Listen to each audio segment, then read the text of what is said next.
Welcome back to Houston, Texas at the Telespin Family YMCA. My name is Dave Vincent alongside Dave Fink for this Paul Brady, Sean Lenning men's finals right here on the show court with ESPN and the Watch ESPN app, being obviously brought to you as well by the World Players of Handball and our sponsors, E Ft Handball. We appreciate the fact that you have tuned in to this amazing match, and the crowd is now starting to clamor into the facility even more so than they were earlier when they knew that this matchup was going to take place yesterday, and all of those people made reservations to get here on time.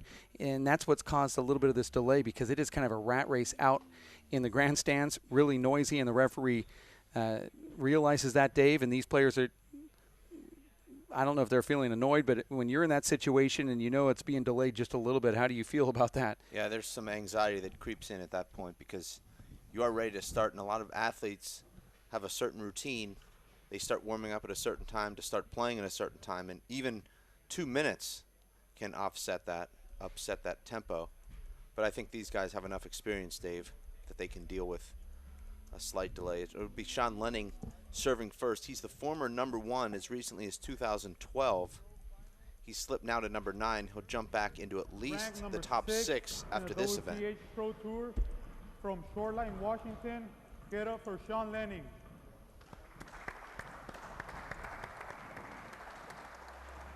Hands together for Sean Lenning from Shoreline, Washington, now living in Tucson, Arizona. #1 ranked pro, Paul Brady.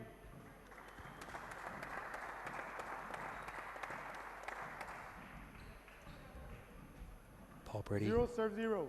wearing the black ESPN shirt there, supporting this American television network, although he's from Ireland. I like that black and green, though. It looks very Irish. In the booth, Dave Vincent and broadcast partner here, David Fink, and a little air there from Sean Lenning had Paul Brady pinned behind him. Serve 0. Well, you'll see Sean make a lot of spectacular shots and probably a lot of airs too, but that's the kind of shot that was connecting yesterday for Sean. This is not a one-game match to 25. This is best 2 out of 3 to 15, win by 2. A little bit of hinder, a little screen, no call. Referee letting him play through. Sean Lenning ground and pound with Paul Brady here. Point. Both guys with a lot of chances there. Just kind of drove the ball right back at one another until Paul Brady finds the bottom board.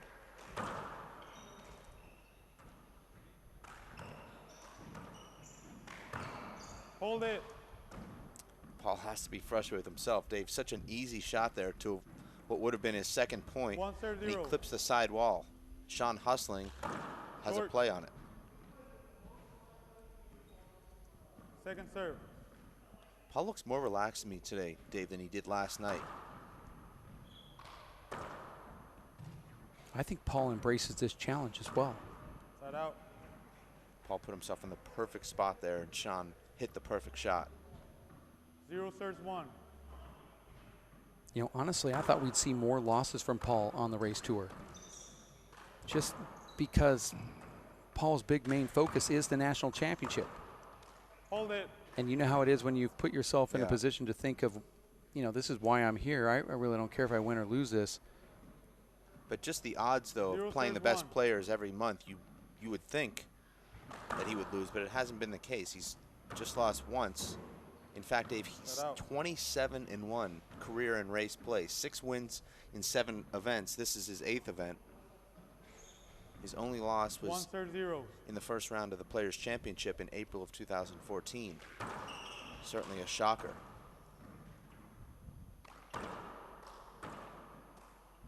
Out. Paul already with a couple of hand airs, and that's what we talked about last night. We hadn't seen 0 serves 1. any hand airs until late in that second game against E Ft Lowell. But he's doing it when he's serving. Out. Sean trying to make one of those freakish 1 serve Sean 0. Lenning shots, but Paul's making those hand airs while he's serving, Dave. He's not doing it when he's returning the serve. And look at that flat rollout from Sean Lenning, left corner. Wow. And amazing serve, too, and a flat kill return. We had a lot of bantering from the crowd out here, and it just went silent. And you see Sean overplays that there. He doesn't force Paul to hit a great shot there because he was so close to the front wall anticipating the kill. If he backs up 3 or 4 feet there, he probably picks up that shot and forces Paul to hit a flat kill. Point. Paul has what's called that lag in his swing where he just delays it until the last possible second. He holds it, forces you to commit to one side or the other, and then once you've committed, 2-0. he just hits a rocket to the other side of the court. Point.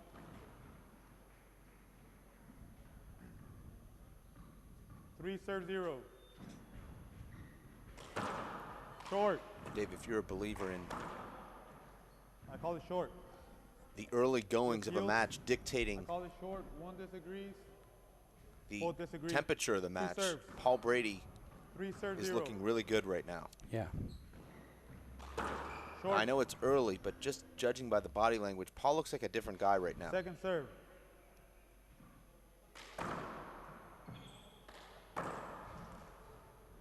Head out. Paul pays the price for a Z serve that was about 15 feet too short. 0 serves 3.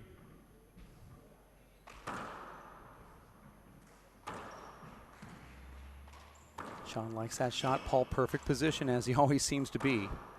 That was an overhit from Paul. Wow. Point. Slightly 1-3. a little bit more clapping for Sean than Paul's good shots. Well, there's a lot of people that want Sean to win, not because they don't like Paul, but Sean's the comeback story here this week. He had that almost indescribable slump last season, and now he's returning to the player that everyone loves so much to watch. Also, he's just a cool dude. Head out. Yeah. Easy going. He's been in the galleries all week, spending time with players and fans alike. 1 serves 3. I was shocked to see him here this morning, David, about 8:45 a.m., just hanging out. Hold it.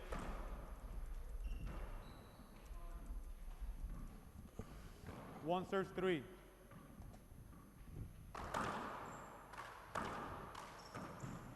Oh, that ball hit a crack. Another one.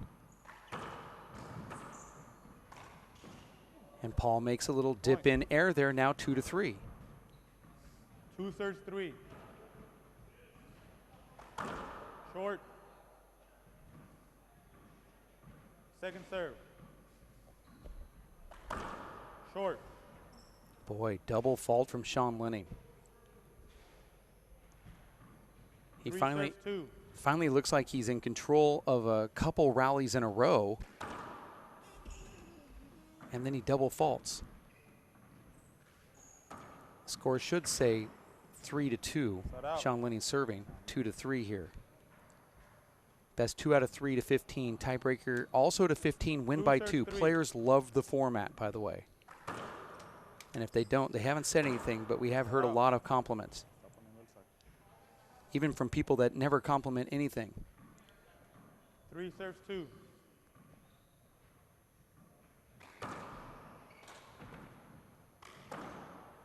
Point. Nice little flick of the wrist. Paul Brady gets his 4th point. 4 serves 2.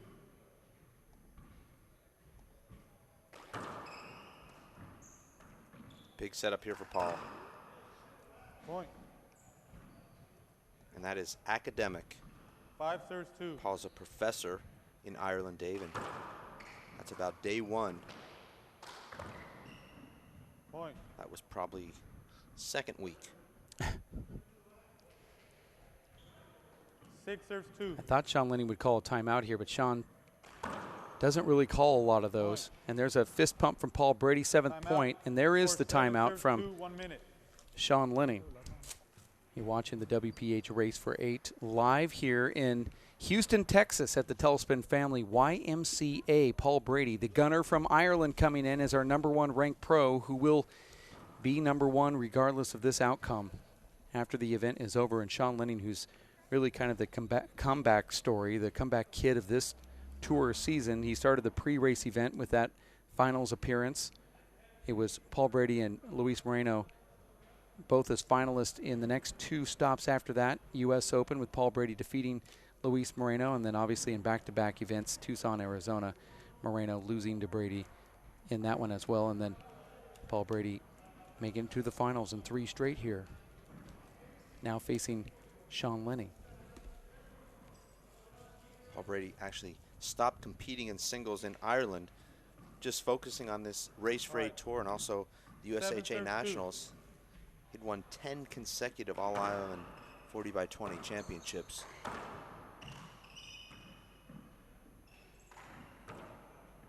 It's a beautiful left-handed kill. Takes a little bit off of that, Dave, and shows you that he doesn't have to hit every shot 98 miles per hour. That was an off-speed kill shot. Point. Wow. Paul's just, he is what we thought he was. 9 serves 2.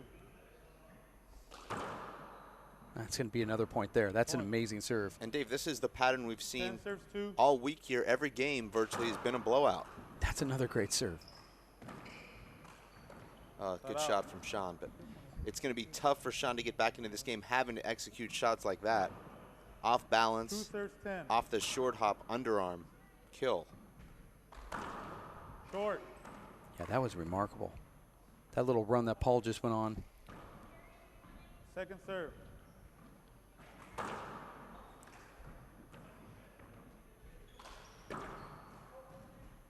Point. Very similar to the sort of run that 3 serves Sean 10. had against Luis yesterday. Well, I just think, Dave, when you've got such great players, it doesn't take much for one guy to separate himself. Second serve. I mean, just a 4-minute hot streak is a game. When you've got guys of this level that can hit aces and first strike kills, and before you know it, that's 10 points. 10 serves 3. You see it literally take Sean Lenning to make a crazy shot in order to get a side out up to this point against Paul Brady. Side out. Or a miss like that. Strange error there for Paul. 3 serves 10.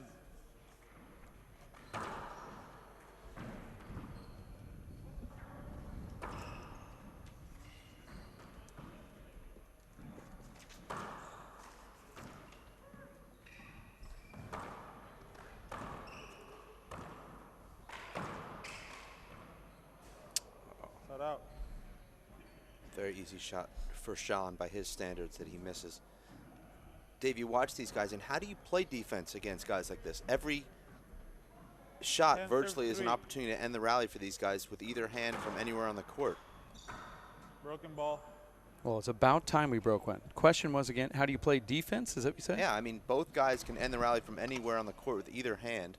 Well, there's not much defense. Yeah. I mean, especially with Sean Lenning, you think a guy like that would paddle a ball or hit a wraparound as a defensive type shot. He just goes for an offensive kill. Now, I don't think just by viewing right now today, he's on with those offensive shots. He made one good one earlier that kind of made the crowd, silence the crowd just a little bit. But Paul's been more consistent, more deadly on his serves than Sean.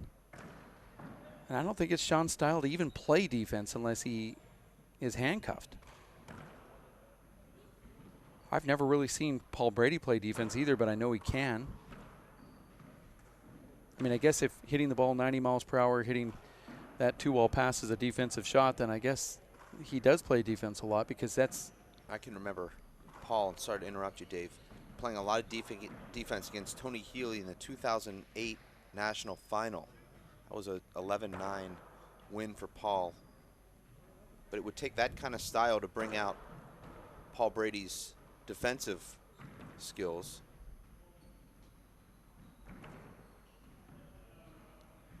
And this is a delayed warm-up here to warm up this ball.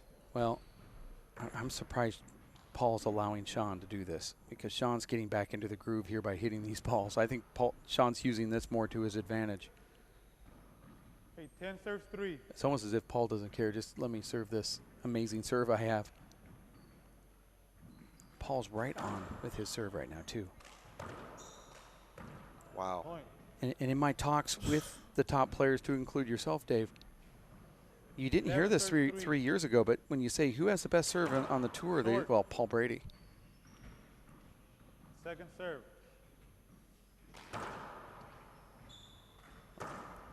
That was sort of the announcer's curse, not the best serve that we've seen from Paul. That's why that second serve is what it is. Point. Nice left-handed fadeaway kill shot toward the left wall. Sean Lenning flicks it with the wrist. Serve 11.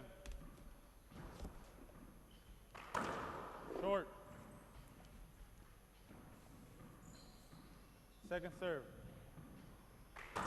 And Dave will release you from the booth here as you get ready to go mobile. So we'll turn that mobile microphone on and Side out. Inexplicable error there for. we're turning the mobile microphone on, Serve 4. and then we'll have you go out into the Short. crowd or do whatever you're going to do here as you get closer to the action, Dave. Second serve. Side out. Little skip in from Brady. 4 serve 11.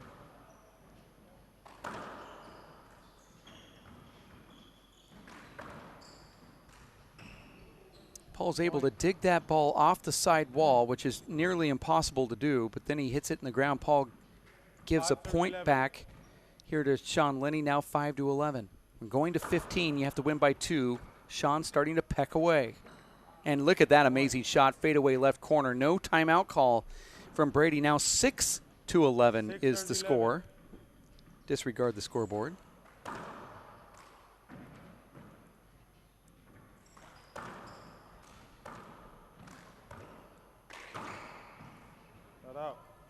Finally, Paul's able to step in and really crush that ball. Dave, I know you're trying to make your way up there near these courts. Side here, Paul Brady really broke over the top of that ball. It was only about 2 inches high when he hit it, and he was still able to get underneath it.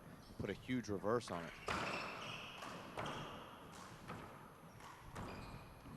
A good shot from Sean. Paul's able to run it, track it down. Terrible error there from Sean. Nice get, though, from Sean. Paul has him pinned, going to the right corner, does it successfully. Sean's able to get to it, but dips it into the front wall. Dave, you said earlier yesterday that Paul Brady really is a get artist, right? Well, his side-to-side movement is the best I've ever seen, and he showed some of that movement during that rally. Paul now checking for a wet spot. Sean got himself in trouble with an overhand fish shot. Paul took control of the rally from there.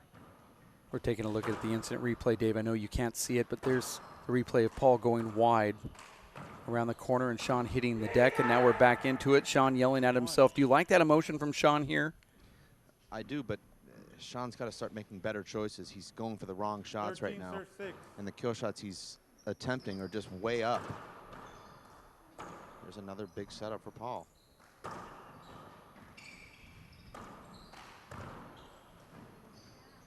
Sean dives in and misses that shot more than anyone I've ever seen. You know, talking to some of the players this morning, you say, well, you know, Sean could win, but what side of the bed is he going to wake up on today? Is he going to be the same Sean Lenning we saw last night? Who knows? And that's the case with any athlete.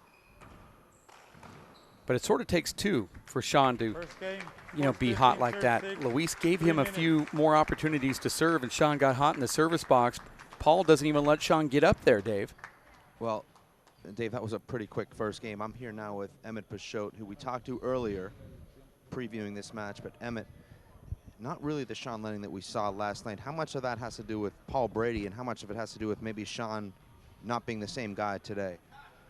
It's probably a little bit of both. I mean, Sean is hitting, I mean, he wasn't able to hit his serves at all during the game. So that might change, but what he's doing is he's going back a little too early. So on his serve, he's hitting it and not getting over his front foot. He's backing up and popping up. So that confidence in his serve is lacking, and he's doing that in the game as well. So if he starts to push through the ball a little bit more, he'll start putting those balls away. We saw some questionable shot selection from Sean there towards the end of that first game, going for some off-balance kills, balls that were way up. What does Sean need to do to regroup here? We saw him do it against Mondo Ortiz, lost the first game badly and came back and won the next two games. Paul Brady's a different guy, but you know Sean's able to do it, but what does he need to do strategically? He's got to block out Paul Brady. Brady has a way of kind of getting in there in your line of vision, and it throws you off a little bit, so you kind of back away from your shots rather than push through those shots. And so he's looking at Paul rather than putting the ball away, and he's seeing, oh yeah, I'm playing Paul, you know. Get that out of his head. He'll do just. Well, for handball fans, we hope to see the Sean Lenning we saw last night. And Emmett, thank you very much for your thoughts. Sean Lenning certainly has the game to be able to get himself back into this match. The question is, will he be able to do it? Dave. Thank you very much, Dave Fink, Emmett Pachot there courtside. And that is the question. Will Sean do it? It's easy to say play like you played last night, but that's, you know, really about the environment he was in last night. That environment's completely changed now as he plays arguably the greatest player of all time, Paul Brady. We'll find out what does happen here in game number 2. Paul Brady now putting his gloves on. We're going to just stay right here on the court, not go to any timeouts. In that case, Dave, I've got Dan the Hand Armillo here. Dan, 30-plus years of Pro Tour experience. You've seen everything. You've seen Sean Lenning at his best. What happened there in that first game? Well, Sean Lenning, he can only be Sean Lenning when he's Sean Lenning. Once he gets a little tired, he doesn't bring it. Like he had a couple hard rallies there, then he gets a little tired, and then he doesn't make his shots. So if you bring him into a couple hard rallies, he can't be the usual all-out aces and shooting. But he might come back. If he gets off to a big lead here, he could still win this match.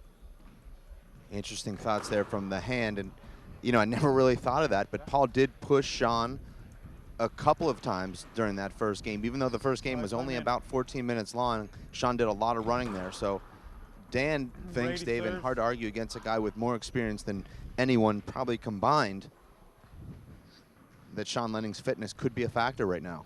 0-0. Now we're back in here, game number 2. Paul Brady versus Sean Lenning. This is the pro final on the Race for 8.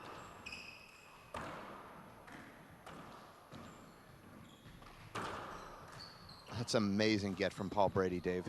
He stops on a dime and turns back to his left. I don't think there's another guy in the sport that makes that get. He flips it back about 10 feet high in the front wall and forces a Sean Lenning air. Heels, call it short.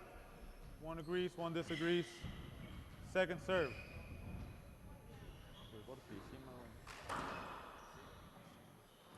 Perfect Z serve. I always felt that Sean Lenning was able to defend that Z serve as good as anybody else, and Sean just walks back, concedes that he... 2-0. Well, that's Z serve ran completely parallel at the back wall. I was surprised he was even able to get it back.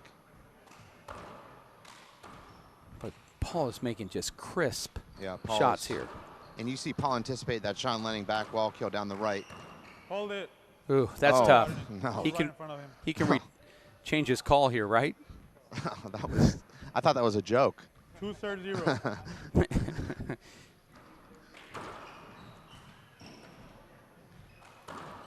I mean, with this 15-point format, Paul Brady could literally run the match in 10 minutes if he wanted to. Point. 3-0. Amazing serve. Dave, that serve was never more than 6 inches off the front wall or 3 inches off the floor.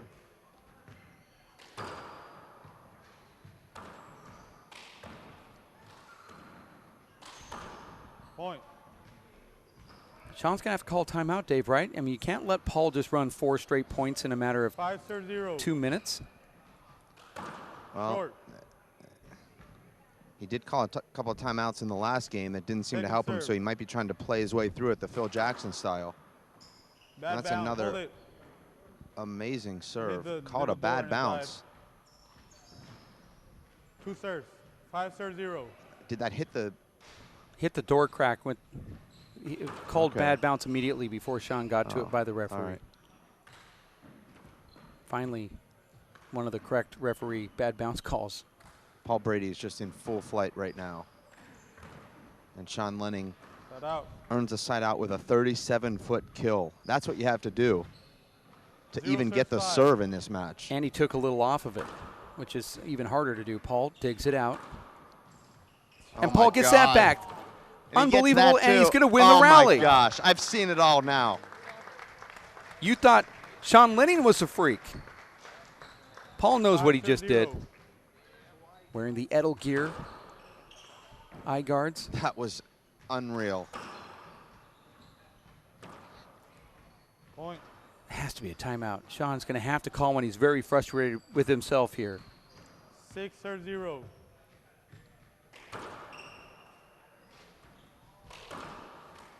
Point. Paul just makes the right decision every time. He knows exactly when to take the ball out of the air. He knows when to take the ball off the back wall. He can sense when his opponent's slow coming back into position. He'll just jump in and take a fly kill.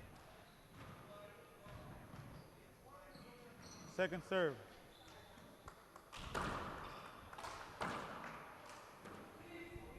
Side out. Paul's missed that shot about 3 times already in this match. That's the only shot that hasn't been on for him this weekend. 0 serve 7.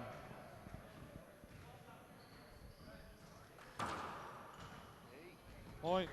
Paul misread the hook on that serve. I think he expected that to jump towards the side wall, but Sean Lenning hides the hop so well with that swing.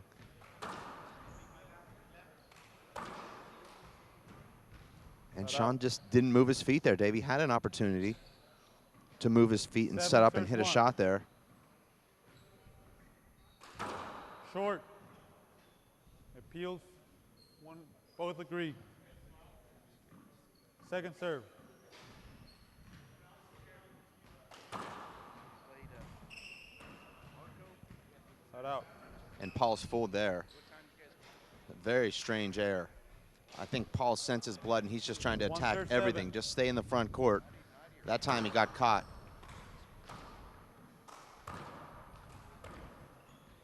Oh my gosh. Yeah, but Paul's letting him stay in it, Dave. It's hard to believe because Sean completely mishit 2 shots there. Paul could have ended the rally 2 serve 7. twice. Hit it right back to Sean. For those just tuned in, Dave Fink is courtside on the Man on the Street microphone. Nice pass right there from Sean Lenning. Paul picks it up, though, almost makes the front wall. And Sean now scoring his 3rd straight point. 3 serve 7. Well, this is what Emmett Pachot talked about in between games. Ooh. Sean's getting his serve going. That was just over the line, and that was an ace.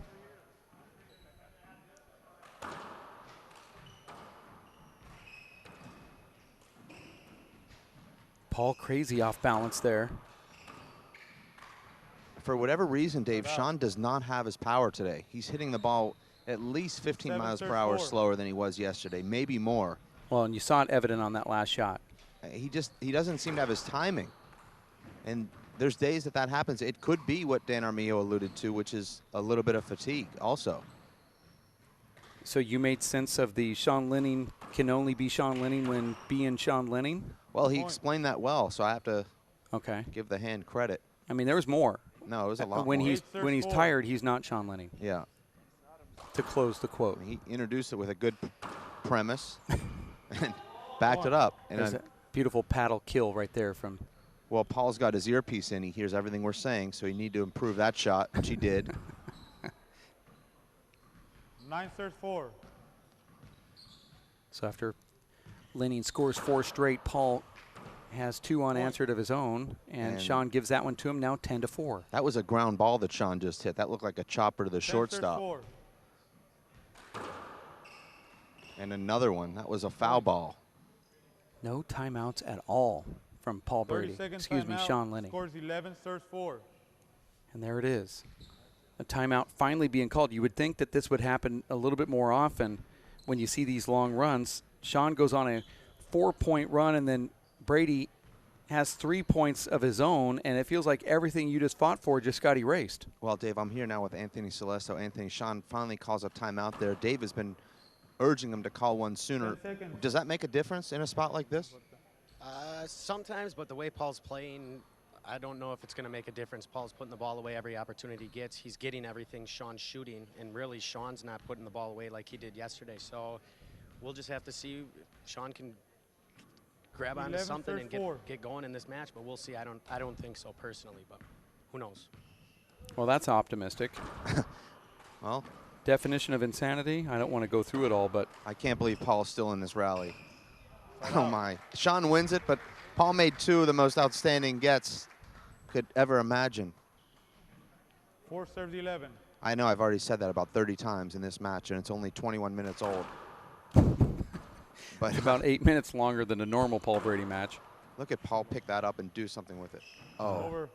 Very creative. That ball was able to come all the way around and hit Paul Brady, which is very hard to do from that position. Well, Sean executed that shot against Luis Moreno in the Denver Race for a 2 final. one of the best shots we've ever seen. That time, clipped Paul Brady right in the ear. 4 serves 11. Well, that's something Anthony didn't say. Maybe that's the key. Don't call a timeout, just hit Paul. Over.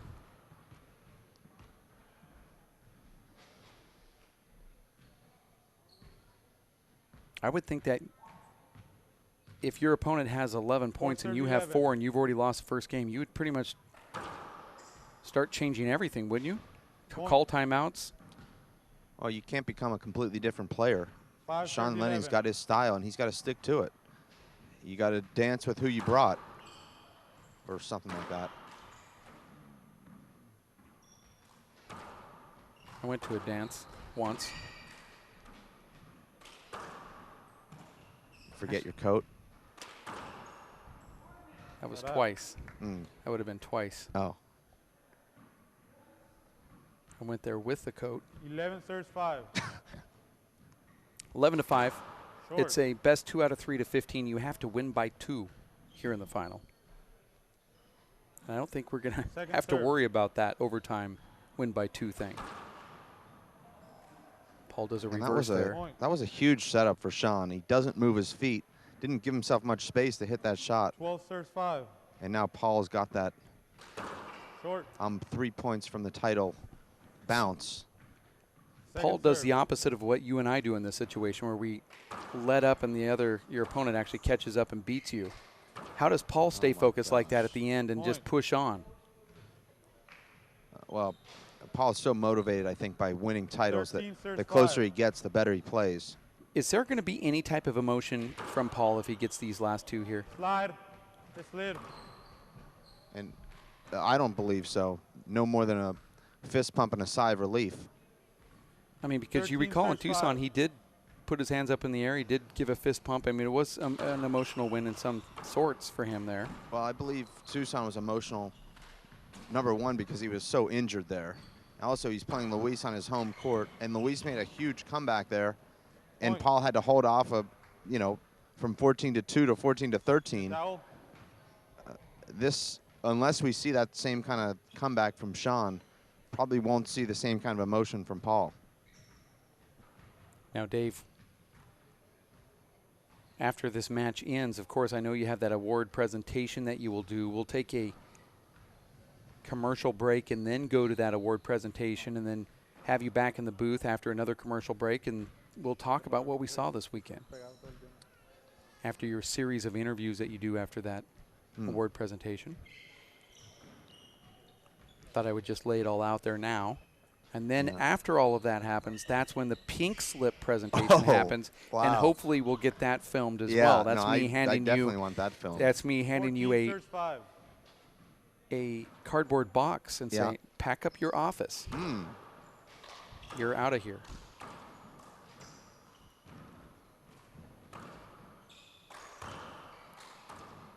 This is game and match point for Paul Brady, and he digs out, doesn't get it. Sean Lenning back in the server's box. Paul saying that Thought he had a shot. Can you that Sean check was the too ball? close.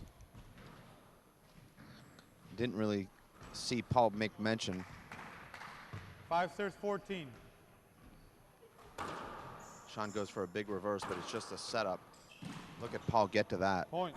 He gets it, but hits it in the ground. Sean just stuck his hand out. This is really the only weakness 6 we've ever serves seen in 14. Paul. He got to 14 in match point against Luis and lost 10 Short. straight points.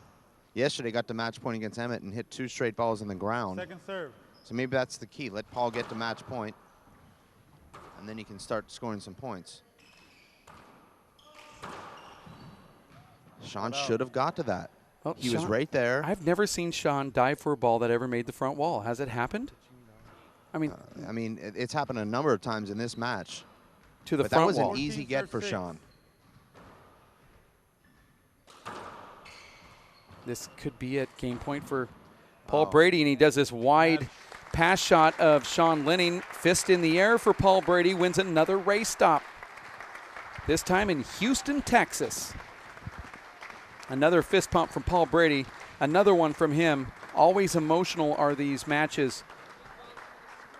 Some players do them in different ways, and Paul Brady certainly is motivated by the successes that he's had, the goal that he has in mind, which is to at least tie Nadia Alvarado with 11 national championships. You and I both know that Paul Brady's thinking number 12 someday. He downplays that. Of course, these race stops are always tune-ups for what he would eventually be doing when he's on the national scene at the national championships, and then what he does back home with the All-Ireland Senior Championships, where he's been focusing mainly in the doubles, and the U.S. Open in October with Nadia Alvarado Sr. at his home environment, as we're now getting ready to go mobile into the court with our camera system to get the presentation for the awards. Paul Brady, and you see spectators taking this also as a time for a little photo op session. Let's go to the court now, Dave. Thank you, Dave. Dave, we're here first with Sean Lenning. Sean, congratulations on an amazing event. I know today didn't go exactly how you had envisioned, but certainly an unbelievable tournament. First time you've been in the finals in a couple of seasons. Your ranking will go back into the top 6 where you belong. What was the difference today? Last night you looked spectacular. Today, maybe a little bit flatter. Was it Paul? Was it you? Oh, probably a combination of both. It's hard to think about right now. Paul's good. You know, he returned my serves pretty good. My serves kind of suck, but yeah, I don't know.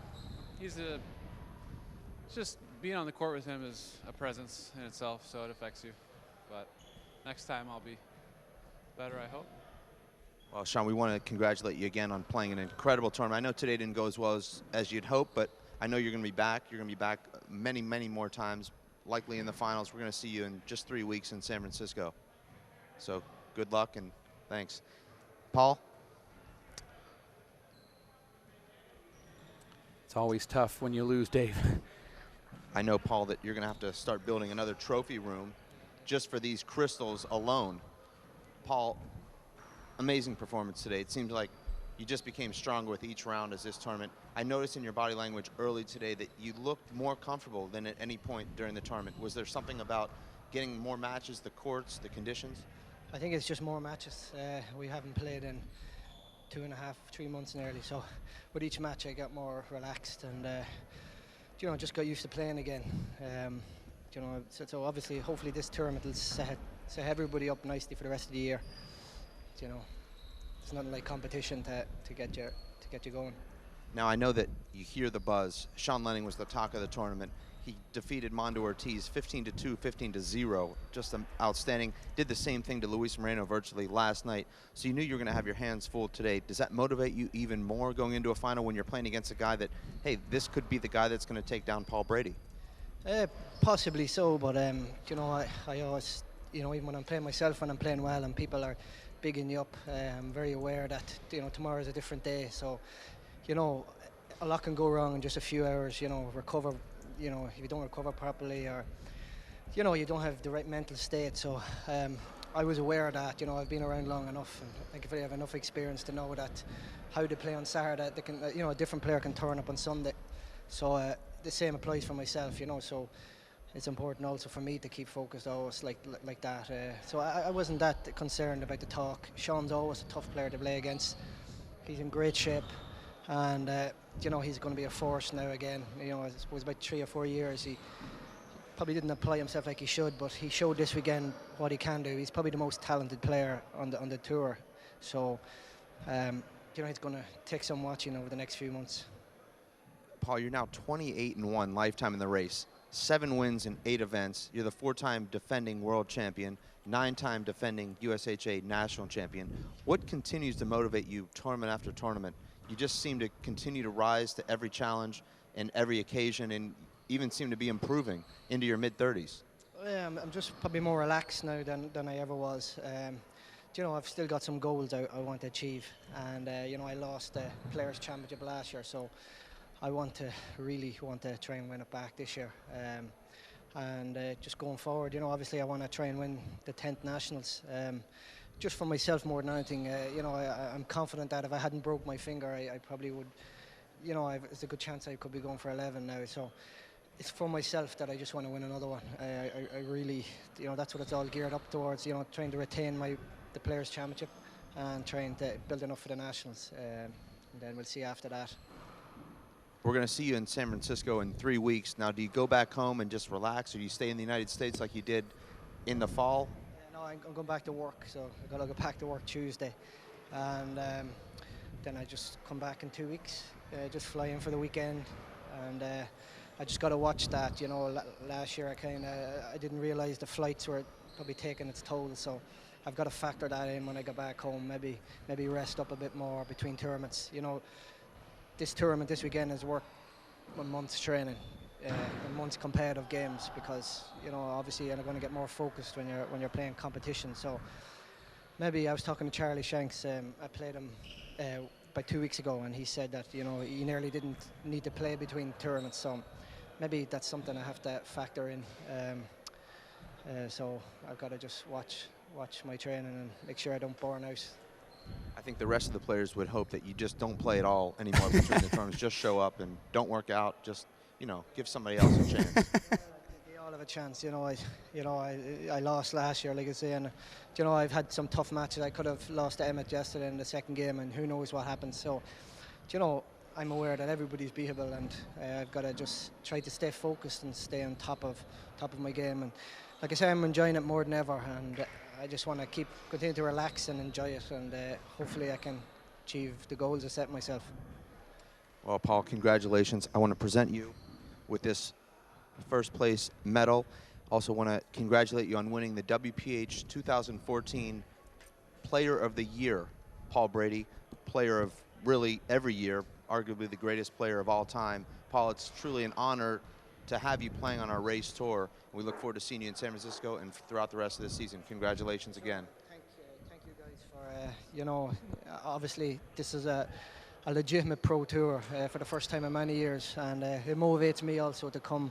And I know if the other Irish players, you know, if they weren't playing back home, they'd be here, and hopefully they'll be at some of the next few pro stops. So just want to thank you guys for, you know, this is what we all, you know, want to be part of. So just thanks again. Thank you very much, Paul. Paul Brady, I'm Dave Fink. Dave, back to you. Okay, thank you very much. Paul Brady says that, you know, every player is beatable. That's true. Except for that every player is Paul Brady, which is almost unbeatable, and has proven that he is really literally unbeatable. He takes down Sean Lenning in a quick 2 here in Houston, Texas. We're going to take a 3-minute commercial break, and we'll be back in just a few. From the Family YMCA, for Dave Fink and those helping out with the broadcast, stick around. We'll have a wrap-up of the action here in Houston next, here on ESPN and the Watch ESPN app.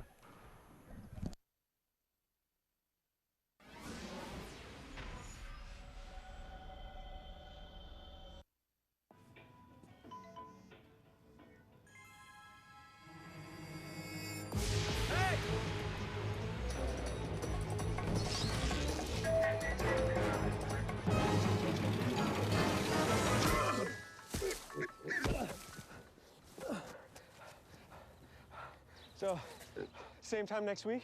Well, of course. Put away a few bucks, feel like $1 million. For free tips to help you save, go to Feed the Pig.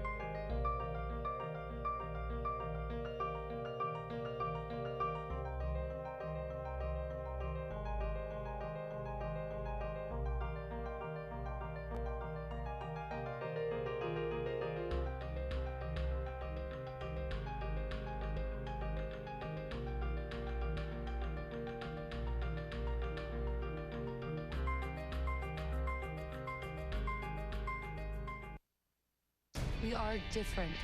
Society should aspire to be more like us. Be part of the first class. Get energized. Get outside. Hold on, guys. It's gonna get bumpy. And get moving. Experience the power of physical activity.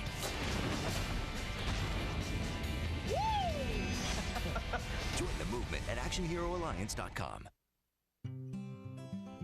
NFC, AFC, offensive linemen, defensive tackles, quarterbacks, and cornerbacks are all living united to ensure the academic success of millions of kids in our communities all the way to graduation day. But that won't happen without you.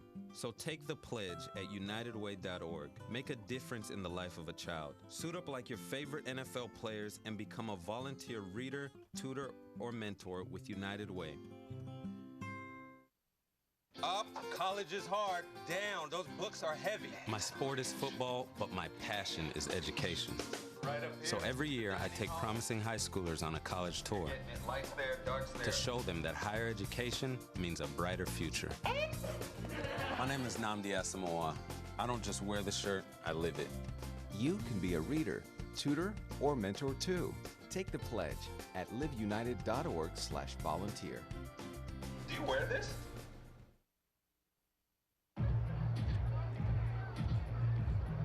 If you drive buzzed, it could cost you around $10,000. You'll face major legal fees, major fines, and steep insurance penalties. You could lose everything. Buzzed, busted, and broke. Because buzz driving is drunk driving.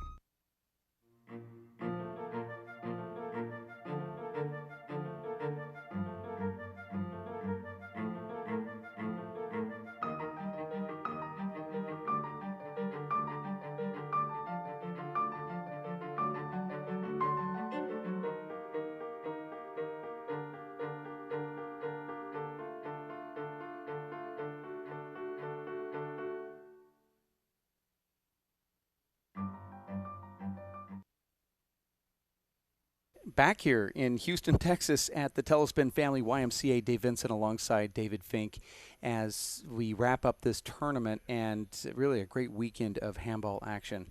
David, it was exciting. I know it was depressing for the Lenning camp here to see that the score wasn't a little bit closer, but you would have to say, and I know you try to say it as a sideline reporter when you're in there giving the presentation, I mean, you still have to be happy with your result. And I know a competitor doesn't really want to hear you have to be happy with this when they just got done losing. But in reality, Sean Lenning going back to the finals of a major tournament stop. And this is really a major now. It's become that way. We have 32 guys trying to qualify for 8 spots, and it's not easy anymore. No. I mean, and Sean has not been able to make it past the round of 16 in consecutive years at this tournament, and then all the other tournaments are almost just as bad. Yeah. I mean, he really hasn't done well. And so, really, you have to be happy with your result in this tournament. He doesn't want to say he's happy because he just lost. Well, 48 guys entered this tournament, 48 very good players, all the best players in the world for the most part. He finished second, so there's 47 losers and only one winner. But I think he has to take a lot out of coming in second place here because it is a great accomplishment, particularly considering the guys that he beat, Mondo Ortiz, Luis Moreno, 2 of the best players in the sport. I didn't really think Sean Lenning had it today.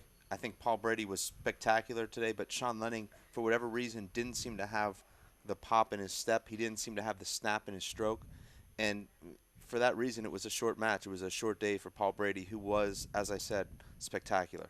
Paul Brady seems like he is like fine wine. I mean, he's just getting better with age. I don't know what it is about him. I think, as I recall, just looking back 10 years ago or 8 years ago when Paul started this run, he seemed to be incredibly athletic back then and was able to hit the ball so hard that he was passing players, but he also had this laser kill shot. Now it seems like everything is just so fine-tuned with Paul Brady. His right corner kills, he's going to take him. And the players do too. You saw one of those shots that Sean Lenning just walked away before Paul hit it because he knew exactly what Paul was going to do. That's how automatic Paul Brady has become. What are the players going to have to do to become the next Paul Brady? Well, you can't. It's not a cookie cutter. I know that, but I mean, he's obviously dedicated, and he has learned even to improve his own game. He was already good before, maybe great, but now he is really, really good at 35 years old, 34 years old. Well, I mean, it's kind of like saying, what do you need to do to become the next Tiger Woods and win 14 majors by the time you're 33? I mean, how do you teach them like that? It's almost impossible. The best you can hope for is to show up in the best condition as you possibly can and be as fit as you possibly can and execute your shots to the best of your ability on that day. You're not going to beat Paul Brady in the long run. I mean, if you play him 10 times, you're not going to win 5. Maybe a top player could win 1 or 2 out of 10. We saw Mondo beat him last year, but he's only had 3 losses in 11 years. And like you said, Dave, he seems to just continue to get better. Watching him courtside, I can't believe his movement.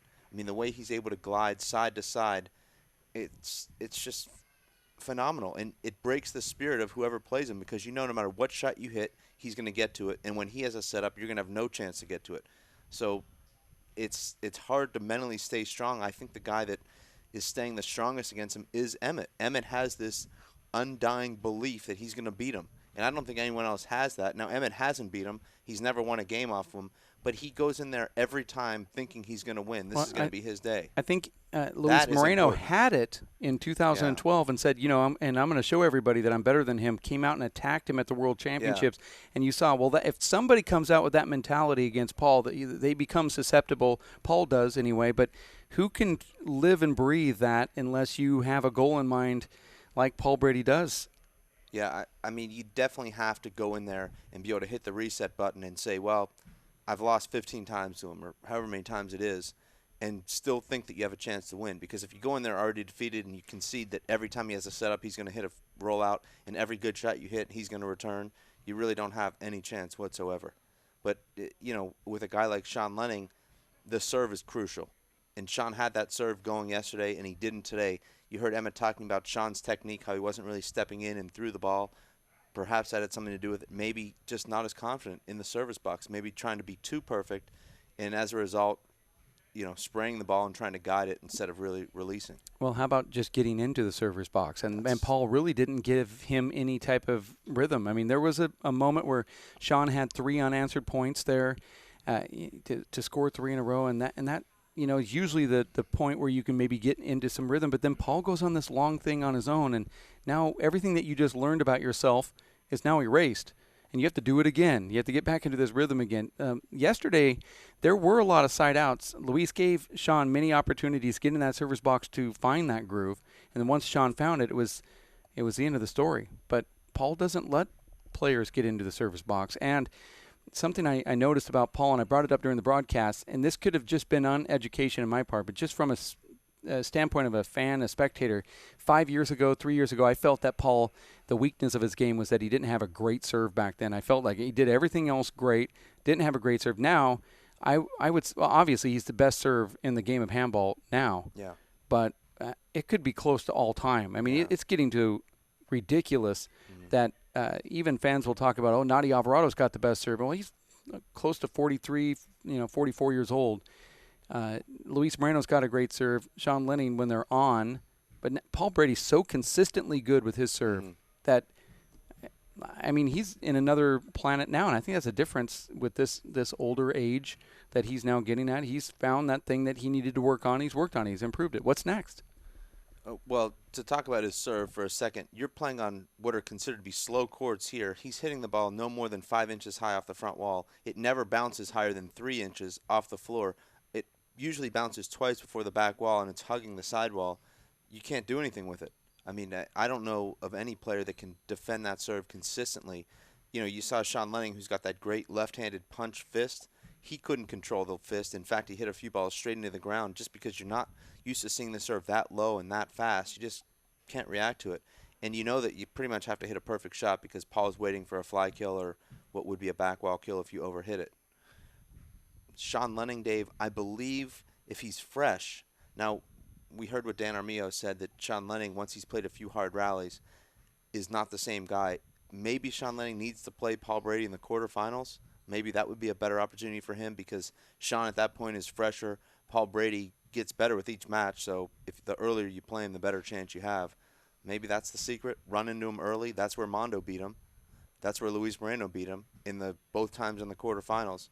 So perhaps that's the answer. A less meaningful match in a way since it's an early round. Well, I mean, it's hard to get up for. I mean, Paul can get up for any match, but I mean, there's not the regular crowd. It's the same buzz. The hype isn't exactly the same. You don't have that feel, and you're in there kind of running through the motions, although you still have that drive to compete, maybe throw them off just a little bit. I mean, that's how good Paul Brady is. We're pulling at strings here. Yeah. I mean, during one of your interviews, talking to Anthony Celesto, and I say, wouldn't it just be better to call a timeout instead of letting him go on these long runs? And Anthony said, I just don't think that'll work either. Yeah. I mean, then why even play? I mean, it's almost like that's the next step. It's like a full-on forfeit might just be the answer. If the answer is you can't call timeouts to break momentum against Paul, then what can you do other than not playing the match at all? Well, the difference between handball and a team sport is, you get down by 20 in the NBA, you bring in your second team, and maybe they get you back into the game, or you have halftime, and your coach comes up with a different strategy. You're on your own out there. You're on an island. No one can sub in for you just because you're not feeling it that day. You can't bring in a relief pitcher. You can't bring in a backup quarterback. You're completely on your own, and that makes it harder, I think, to change the momentum. I mean, we say, well, just call a timeout. But, in these team sports, when they call timeouts, they're bringing in different players. They've got 4 or 5 coaches sitting upstairs in a luxury box that are saying what they're seeing. Sean Lenning doesn't have that. He can't tag in Emmett to come in and play a few points for him to get the rhythm back. Maybe that's how you have to play Paul Brady, in a tag team.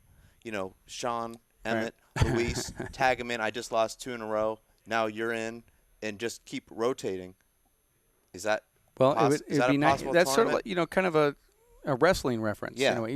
Would it be okay to handicap also match. Go in there and give Paul a cross body block and a figure 4 as well? Throw him figure from the fours don't really they don't do anything. Not anymore. It's dramatic. The crowd likes them. You don't not much anymore. Okay. More into the RKO. Okay, so one last question about Sean and Paul here, and then we'll move on and talk really briefly about San Francisco before we wrap this up. What did Sean Lenning learn today against Paul Brady? Well, I think Sean Lenning learned that he needs to be as fresh as he possibly can be. He had 2 tiebreakers coming into this match. He shouldn't have allowed that first match to go to a tiebreaker. That takes a lot out of you. He's up 12-4 in the first game against Vic Perez in the second game of the round of 16 match, and he loses that game and then has to fight it out in a tiebreaker. He also goes to a tiebreaker with Mondo Ortiz. I know the scores weren't that close, but I can remember one of the pro players sitting in this seat and saying, you can't win these tournaments if you're going to a tiebreaker in the early rounds, because it's just going to take too much out of you. But I've heard Sean say the opposite, like, that's just what I do, I try to get into the flow of the tournament. I think that's what the young mentality, the young Sean Lenning, his brains need to also migrate and be part of that evolution that he is currently making with his body right now, of getting in shape, being more spiritual, eating right, and all the things that he's doing. He also needs to change that mentality of, tiebreakers are what I do, which is what he said. Not to interrupt, but that's kind of his mentality on these things. He needs to change that mentality and just go crush guys early like Paul Brady did in the early rounds, where I think we were commenting that he played 3 rounds of handball and they gave up a total of, something like 3.5 points per set, which is amazing, Well, Paul Brady goes out and he'll win his opening rounds in 2 games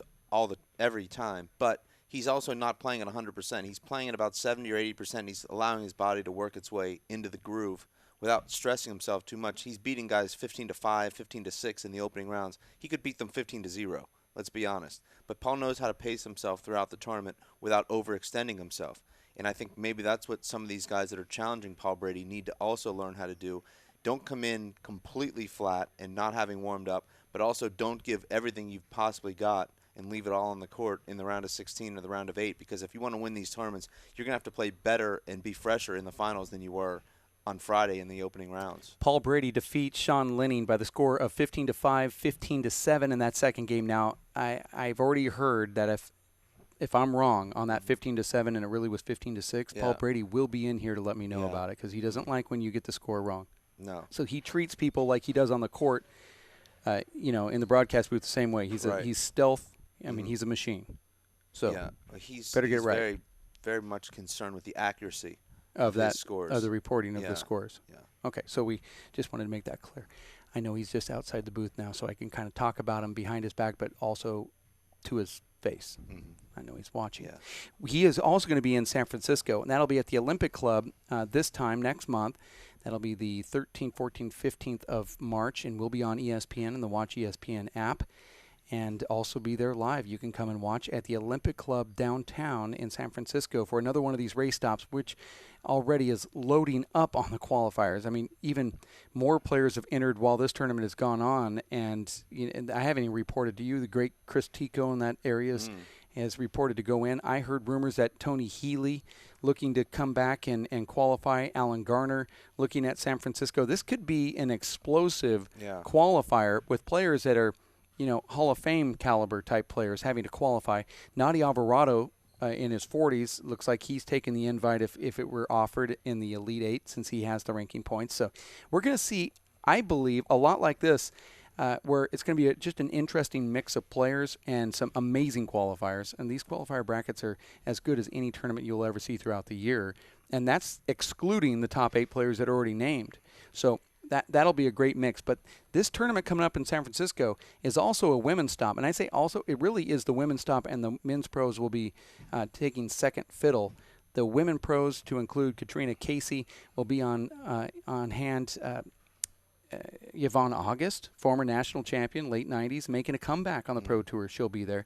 We have other players like Shirley Chin from New York, Danielle Daskalakis, women's classic champion, Sandy Ng, Tracy Davis, Jessica Gawley, number 2 ranked pro, coming in from Canada for this one, and they just keep entering. So I keep getting these notifications of all the great players that are going to be playing in the women's division. That'll be really fun. They will be playing on Friday, Saturday, and Sunday in San Francisco. Go ahead. Well, Dave, if you think Paul Brady is dominant, wait until you see Katrina Casey, because she beats her competition a lot worse than Paul Brady, and she holds a record that Paul Brady could never have. C-Rose?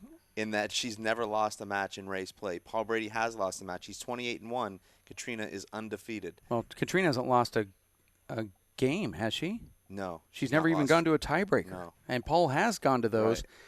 Right. If you like that, and I know players do, if you're if you're not a non-handball player, she'll be interesting to watch anyway. If you are a handball player and you are like I am with baseball, and I loved when Greg Maddux would pitch, and somebody that knew how to pick the corners and like a real pitcher, not a thrower, but a pitcher. She's a Tony Healy throwback. Yeah. She plays very similar to Tony, very similar to David Chapman. One of the very few women players I've ever seen that will learn a shot over a weekend because you said she couldn't do it, and now she can. Yeah. And she's she's watching right now. I mean, that's how infectious this handball virus is. She's going to be there, but she is beatable, and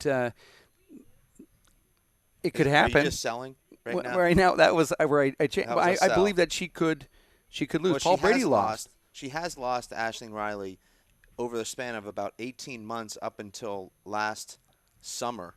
She had split 8 matches with Aisling Riley, 4-4. Since then, she's defeated her 3 straight. None of those have been close. So Aisling needs to regroup. I don't know that Aisling will enter San Francisco, but if she does, that would be Katrina's main competition. Well, we're gonna obviously give that live feed to you so you can watch it here on ESPN and the Watch ESPN app from San Francisco when that tournament happens. That'll be March 13, 14, 15. You can enter online. Anybody can enter. Women can enter. You can enter the qualifier. It caps out at 32 players, and I wouldn't be surprised if we're over 20 already. So get ready for that. That's going to come up, and you can get the information at WPHlive.tv. We are going to wrap it up from Houston. You want to keep going? I know you have a lot to say. I don't. You're done? I am. Okay. Yeah. So you're getting ready for that pink slip presentation I with can't the wait. cardboard box? Yes. That box, you know what that's used for, right? No. That's when you put all of your pictures and your the files. box for my stuff. Okay, so I thought you were going to make a special cardboard box presentation with just the pink slip inside. No, this is going to be sometimes used. When people propose Yeah, and they bring a big box and it's wrapped and what's Nope. and there's just a ring in the bottom. I thought it was kind of like that type of thing. Well, that's a strange proposal, but nonetheless, no. This box will be used to carry your stuff out of the office when you get. Well, pink I have slips. a bad back, so are you going to help me? I'll help you out to the car. Okay. I'm a nice guy. Yeah. Dave Fink, Dave Vincent, thanks to those that have watched this broadcast throughout the weekend, to include Omar Lemus with his help from the Houston Handball Club as their president, Linda Manning, Chris Garrad with the technical aspect, the production directorship, the engineering and what they do. I don't know the exact word, but they're supervising what we're saying right now. She could do a lot of things. She can break to a different camera angle if she wanted to. She is tremendous. As Vern Roberts said with USHA, the best worker I've ever seen in my life. I mean, that's a good compliment. And I felt that for many years and want to thank her for all the hard work and dedication she puts into this, as well as Jeff Kastner back on the team again. Nice to have Jeff around. Yeah. He's the one that co-started the WPH and is behind the innovation and all the innovation that we've had since the very beginning. He's the one that kind of just put us in this direction, and it's nice to get him back working on the team again. Matt Titanano, did I say that right? No. Titano. Not even, that's Titano. yeah. Matt Titano, who looks like Bruno Mars. Wish we had a picture of him. He's handling the camera work, doing a great job as well, and he's part of the team now. So want to thank him. Don't know if we're missing other people, but I do want to thank you for your work as well here in the broadcast booth and you know, giving your perspective in these matches, going out there and interviewing folks, and also giving the wrap up at the end of the day. That's about it. I hope nobody recorded that, because it's hard to hand a peak slip to somebody after you gave them a compliment. So thank you for tuning in. We'll be back in 30 days or so with another live broadcast. And look out for that preview that we're going to bring you of San Francisco from the mobile studios in Tucson, Arizona. We'll have that on our website as well. My name is Dave Vincent. You have a great, safe day, and thanks for tuning in and watching this Race 4-8 brought to you by Edel Handball and the Houston Handball Club, streaming on World Players of Handball and ESPN, the Watch ESPN app. Have a great Sunday.